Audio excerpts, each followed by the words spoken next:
grade 7G. Today I am going to be presenting a short speech on Earth Day. Earth Day is celebrated every 22nd April worldwide to honor the achievements of the environmental movement and to spread awareness about the need to protect our Earth's natural resources for future generations. The first Earth Day was celebrated in 1970. The scheme for Earth Day 2023 is Invest in our Planet. World Earth Day gives us an opportunity to stop and reflect on the state of the Earth, the planet we call our home. It gives us the opportunity to think about ways in which we can protect our planet from further deterioration.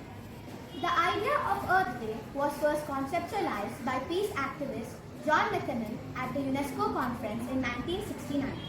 Since then, Earth Day Org has found many ways to celebrate this event and to spread awareness about our planet's safety. The first Earth Day in 1970 marks the world's biggest protest. Today, more than 100 countries celebrate Earth Day every year.